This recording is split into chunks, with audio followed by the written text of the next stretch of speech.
Creo que ya estamos en contacto con Héctor Giuliano. Héctor, muy buenos días. ¿Qué tal? Buen día, Mario. ¿Cómo te va? Muy bien. Bien, gracias por llamar. A ver cómo se presenta el panorama por los temas.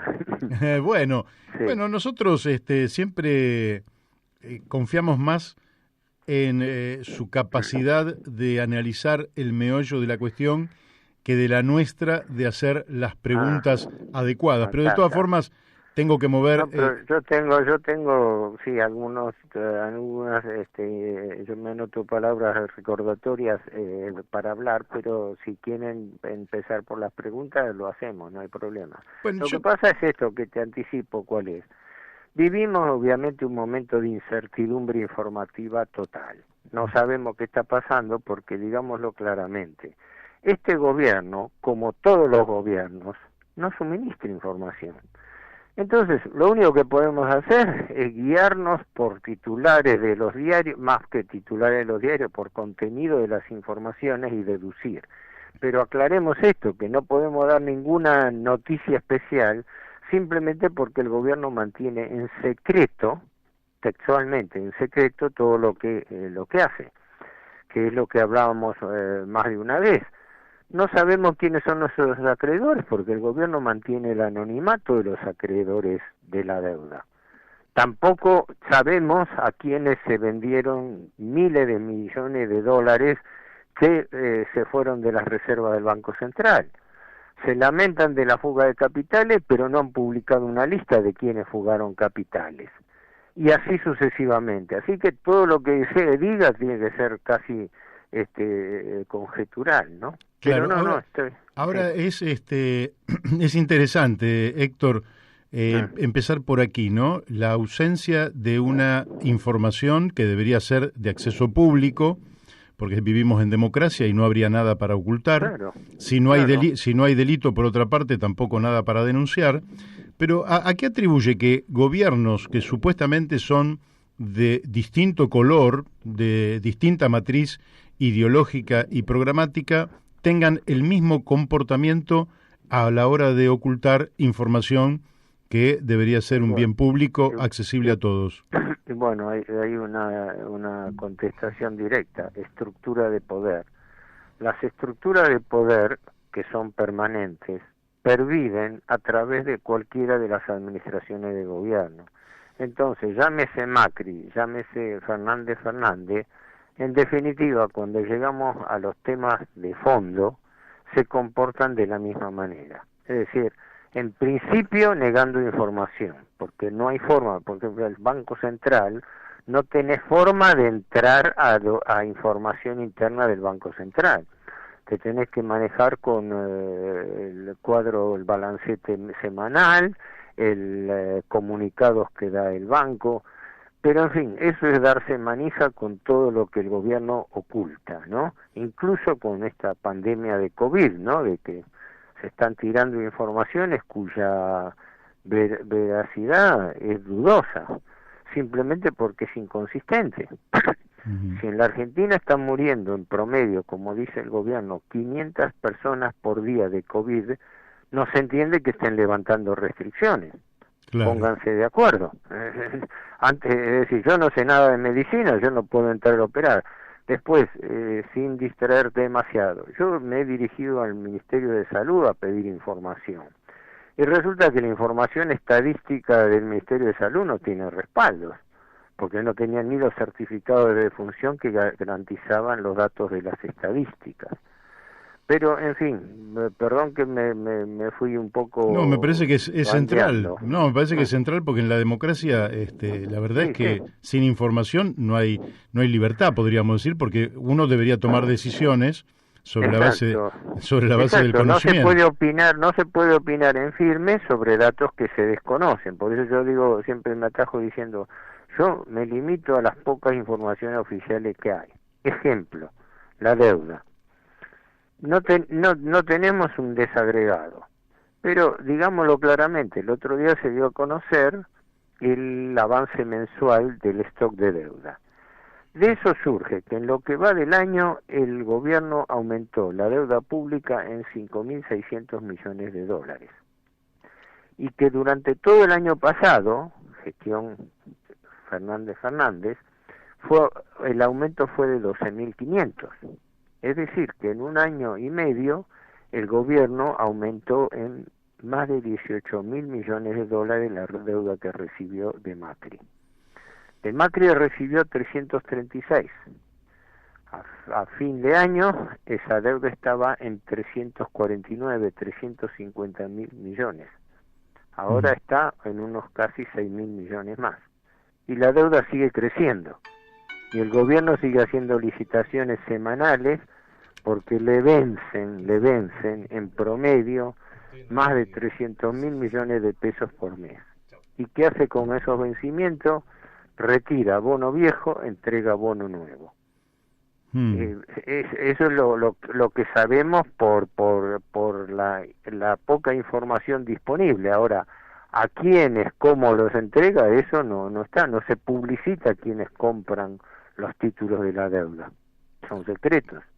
Qué bárbaro. Sí, el nivel de cerrazón es tremendo. Y siguiendo con ese tema, ¿y la Auditoría General de la Nación no demanda y pone en acceso público estos datos tampoco? En general en la auditoría es un mundo propio, ¿no? El otro día leía que el titular, Jesús Rodríguez, sí, iba a hacer una auditoría, si no me equivoco, de los gastos de la pandemia o algo así, relacionado con las vacunas, pero lo que ocurre con la Auditoría General de la Nación es que es una burocracia tal de que entre que se autoriza una auditoría y se tienen los resultados, yo creo que pasa entre 1 y 2 años. Así que cuando saca un informe la auditoría, ya la noticia se olvidó de qué se trataba. Pero además, me consta, porque yo estuve un tiempo en la auditoría también, en la Auditoría General de la Nación, me consta que el nivel ¿cómo puedo decir?, de condicionamiento es muy grande, porque la auditoría es un apéndice del Congreso. Así es. Entonces, ¿qué ocurre? Está sujeta a las mismas limitaciones, y por más que se diga, no, porque el presidente de la auditoría tiene que ser de la oposición política al partido gobernante, hoy en día esas cosas, cuando se llega al aspecto técnico, no pesan. Si me permitís, si te interesa, puedo hacer un comentario sobre el tema que me parece central. El plan de ajuste. Ajá. La Argentina está realizando, el gobierno Fernández, y lo enfatizo esto, ¿no? Porque tenemos un gobierno bicéfalo, no sabemos quién toma las decisiones y cómo, ¿no? La vicepresidenta Cristina Kirchner sale a plantear temas, como el otro día tiró el tema de la eventual reforma del sistema de salud. El mes anterior había hablado en forma crítica del acuerdo con el fondo. Entonces la primera pregunta que uno se hace es ¿de qué la juega? Es decir, si son parte del poder, no tienen que salir a plantear discrepancias públicas. ¿Me explico? Es decir, definan de qué juegan, porque si no parece que es un discurso de oposición política y son parte de las responsabilidades de gobierno. Pero voy a esto. El gobierno Fernández está llevando a cabo un plan de ajuste, tal como lo exige el Fondo Monetario Internacional, en función del acuerdo firmado por Macri. Esto para mí es importantísimo, porque quiere decir que en definitiva la vieja administración, la anterior administración Macri y la actual Fernández, la administración kirchnerista, trabajan en tándem, porque la actual administración se lamenta de la herencia recibida, pero está aplicando, y más allá de que suspendió los términos del acuerdo stand-by, los está aplicando. ¿Qué es un plan de ajuste? Un plan de ajuste es un apretón a las cuentas fiscales para aumentar los ingresos y bajar los gastos. Claro. Y sobre todo bajar los gastos. El famoso estribillo del establishment económico financiero, hay que bajar el gasto público, porque esa es la receta, ¿no? Un gasto público que es muy inelástico a la baja. Claro. Ahora, ¿qué ocurre? ¿Qué ha hecho el gobierno durante esta gestión, continuando la anterior? Ha bajado los salarios reales de toda la administración pública y de todo el empleo privado que ha caído acentuado por la pandemia. Uh-huh. Es decir, se ha ahorrado dinero de pagar porque los salarios crecen menos que la inflación. Así ¿Qué ha es. hecho con respecto a las jubilaciones? Las ha bajado en forma escandalosa. Así es. Porque ha suspendido la movilidad jubilatoria desde el año pasado hasta ahora, que recién ahora se restablece, y que no se va a restablecer hasta después de julio, ¿no? Entre paréntesis, o sea, se tomaron 1 año y medio, donde la regla, ¿para qué frenaron la movilidad jubilatoria de la ley? Para aumentarla por debajo de lo que debiera haber ocurrido y para aumentarlo debajo de la inflación. Uh-huh. Ahora, da la casualidad, si te acordás, que eso es en el primer punto que existía el fondo. Sí. Que exigía el fondo. Reforma laboral, léase, bajen los sueldos reales de la gente. Reforma jubilatoria, léase, bajen las jubilaciones y pensiones. Y por extensión los planes sociales. Claro. Con lo cual quiere decir que el gobierno, la política del gobierno, es licuar el gasto público en pesos. Porque yo digo siempre esto, las cuentas con el Fondo Monetario se llevan en dólares. Entonces, toda la devaluación, toda la inflación que está carcomiendo el valor de la moneda, no perjudica al gobierno, porque el impuesto, la inflación actúa como un impuesto. Sí. Por eso se está dando la paradoja que las cuentas fiscales, ahora con el cierre del 31 de mayo, le dan al ministro Guzmán resultados mucho mejor que los previstos en el presupuesto. Se está hablando de un déficit acumulado del 0,2%, cuando en el año había previsto el 4,6%. Claro. Prácticamente lo están felicitando en el fondo, está haciendo un logro tremendo. ¿Y cómo lo está logrando? Bajando los sueldos, bajando las jubilaciones y por extensión licuando el gasto público social. El año pasado, cuantificado, el gobierno, gracias a birlarle el aumento a los jubilados, se ahorró 100.000 millones de pesos. ¿Ah? No es chiste. No, claro. Por otro lado, el gobierno, el efecto inflacionario no lo afecta, porque de esa manera el gobierno recauda más. Uh-huh. Ejemplo, todo lo que nosotros compramos lleva IVA. Sí.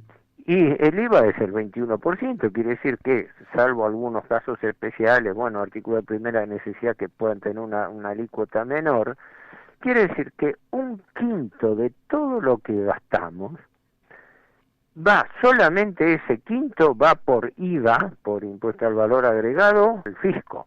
Ni hablar de los otros impuestos que existen, ¿no? Desde el impuesto a la ganancia hasta el impuesto al cheque, los impuestos municipales, las tasas y todo.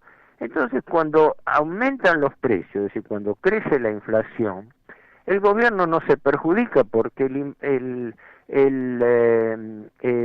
inflación actúa como un impuesto. ¿Me explico? Es decir, el gobierno se lamenta del aumento de precios, pero el aumento de precios lo beneficia al gobierno porque recauda más IVA. Sí. Y justamente los dos impuestos que más están creciendo en este momento son ganancias e IVA, porque en ganancias, viste, retrasaron la actualización del mínimo no imponible.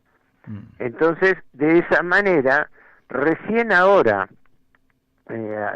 porque se aprobó cuando fue, en marzo creo que fue, la iniciativa que ponderaron mucho, que hicieron toda una propaganda, la iniciativa del titular de la Cámara de Diputados, Sergio Massa, sí, de subir el mínimo no imponible. Sí, es una buena medida, pero es bastante tardía, porque durante todo el año pasado se estuvieron tragando esa diferencia con un mínimo no imponible que creo que era de 70.000 pesos.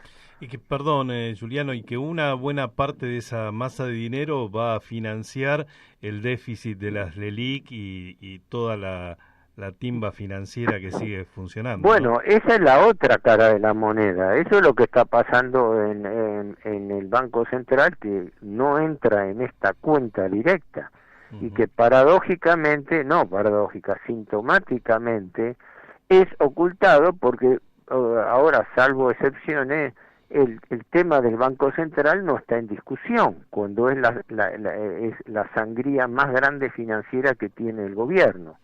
Ejemplo, el otro día leía, creo que en el diario Clarín, que enfatizaba que está subiendo en forma preocupante el gasto público social, que el gobierno estaba gastando por día hasta ahora un promedio de 800 millones de pesos en gasto público social. 800 millones de pesos, sí, diarios, de gasto público social por planes sociales, jubilatorios, etcétera. Y que ya, como era un año electoral, la cuenta se estaba yendo a los 1.000 millones de pesos por día. Sí, perfecto, la observación es correcta. Pero ese mismo artículo no decía que el gobierno está pagando 5.000 millones de pesos por día de intereses por las LELIQ y por los pases pasivos. O sea, se lamentan de 1.000 millones diarios de gasto público social. Pero no dicen nada de los 5.000 millones diarios que se están pagando de intereses o que una parte se paga, otra parte se capitaliza, pero de todas maneras suma a la cuenta del Estado. Y con el agravante que lo hace por otra ventanilla, porque no es la ventanilla del Tesoro, es la ventanilla del Banco Central que no se toca, porque si hay algo que es críptico es la información del Banco Central. Así que desde ese punto de vista, por eso yo volvía a la advertencia de que cuidado, porque al final el gobierno liberal Macri y el gobierno socialdemócrata Fernández trabajan en tándem. Es decir, mi método es yo analizo hechos, Claro. no tiro conjeturas. Digo, espere, Macri firmó un acuerdo. Ese acuerdo tenía ciertas condicionalidades. ¿El gobierno Fernández las repudió o las está aplicando? Las está aplicando. Chau, basta. Sí, no sí. tengo que darle muchas vueltas. Sí, claro. Después una cosa es lo discursivo y otra cosa es la realidad. Y sí, Ahora, ¿qué es? Ahora, volvamos a este último que usted decía, 1.000 millones de pesos por día para jubilados, para planes, para lo que gasto fuera. Público, sí, gasto público social. Creo que estaba discriminado, pero era más que nada todas las asignaciones especiales, porque eso va desde la asignación universal por hijo hasta el IFE, hasta, bueno, todos los planes que se han aumentado. Creo que se refería exclusivamente a planes sociales. Bueno, ¿no? pero en ese caso, los planes sociales van íntegramente a consumo, con lo cual al Estado le está volviendo por lo menos ese quinto del que hablaba antes. Exacto, sí. Ese es un atenuante que siempre se remarca, ¿no? Que la ayuda social, por un lado, es un gasto que parece sin retorno, pero que no es neutro, porque la idea, lo mismo que el salario básico universal, es que ese salario mínimo va a ir casi íntegramente al consumo. Claro. Entonces, eso va a revertir en favor de la actividad económica y de la recaudación del Estado, efectivamente. Ahora, los 5.000 que van a la banca. Eso no. ¿A dónde va esa plata? Eso es pérdida pura. Bueno, la mayoría se capitaliza, es decir, crece por anatocismo. El anatocismo es la capitalización de intereses, es decir, el interés que no se paga se transforma en capital y devenga nuevos intereses. Por eso está subiendo la cuenta irrefrenablemente de las LELIQ, que creo que ya pasa los 3.700.000 millones de pesos. Héctor, si nos escucha un comerciante, Sí. él dice, pero eso va a la quiebra, porque si yo me pongo con un usurero, no le puedo pagar ni el capital, ni los Exacto. intereses, y voy a la quiebra. Esto va a un quebranto en algún momento. En realidad la situación de quebranto ya existe, lo que pasa es que está siendo camuflada o bicicleteada, si se lo decimos en lunfardo, en el sentido de que sí, pero mientras los acreedores acumulan intereses y deuda y siguen, como quien dice, fiando mientras esa cuenta impagable crece, no van a ver no van a sentirse los efectos financieros de la deuda del Banco Central. Por eso se abusan, porque nadie sabe los efectos que está ocurriendo el Banco Central. Creo que lo hablamos la última vez, no sé si con vos o Sí. siempre, vale la pena recordarlo. En lo que va del año, estos liberales que tanto se rasgan las vestiduras por la emisión monetaria, omiten decir que la mayoría de la emisión monetaria, ¿sabes cuál es el destino? Emitir billetes para poder pagar intereses de la deuda. Sí. Eso solo lo soslayan. O sea, se lamentan de que la emisión monetaria, según la teoría monetaristas, son las principales causantes o las causantes determinantes de la inflación. Pero empiezan por soslayar que el principal destino de esa emisión monetaria es un destino perfectamente inútil a la economía, como es pagar intereses. Ujú. Entre enero, febrero y mitad de marzo, el gobierno emitió 200.000 millones de pesos solamente para pagar intereses de las LELIC. Es Y de eso tremendo. nadie dice nada. Salió un artículo que lo pesqué en Infobae de alguien que le decía, pero así salen, viste, como para que se entere alguno de casualidad. El resto no está. Esto debiera estar en la tapa de los diarios, ¿verdad? No, Sí. en la tapa de los diarios grandes como Clarín, La Nación, lo único que aparece es el gasto público en sueldo. Ejemplo, que el Estado tenga personal excedente, sí, lo podemos estar discutiendo 3 días. Que gran parte de ese empleo público sea ineficiente, de baja productividad, estamos de acuerdo. Desde que yo iba a la facultad hace 50 años, un profesor mío dice, y acá en la Argentina el problema es que el Estado funciona como un fondo de desocupación encubierto, Ujú. donde empleo que no puede absorber la actividad privada termina revirtiendo al Estado. Y ahora con el clientelismo político, peor, porque se transformó en una bolsa de trabajo para el personal, para los afiliados o los simpatizantes adictos. En eso la Cámpora se lleva el premio, ¿no? Pero todos los gobiernos lo producen. Todos los gobierno que entra una camada de gente atrás de ellos, ¿no? Sí, claro. Ahora, de todas maneras, cuando uno va al presupuesto, va al rubro remuneraciones. El rubro remuneraciones es el 10% del gasto público primario, o sea, sin contar intereses. Ajá. O sea que estamos de acuerdo de que es un rubro que habría que poner mano, habría que ver qué pasa con los empleos en falso, no llamados ñoquis o empleos de favor, todo lo que vos quieras. Pero en el balance general, el rubro remuneraciones es 9.9, es el 10% del gasto público primario total. Claro. Así que esta gente es que se rasga la vestidura por el gasto público en personal, ¿no?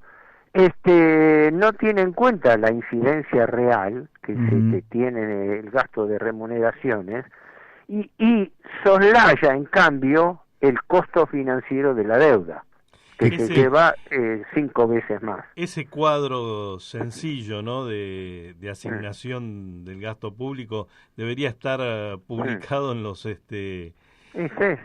Yo lo tengo en las primeras planas, porque eso cualquiera lo interpreta, lo mira y lo interpreta y sabe lo que está pasando. Claro, bueno, ahora no porque lo tendría que buscar, pero tengo acá desparramado entre los papeles, pero tenía si me das un minuto, espera que lo estoy manoteando de acá. Te doy el cierre del año, el año pasado, ¿no? Sí. Rubro remuneraciones, ¿no? 580.000 millones de pesos.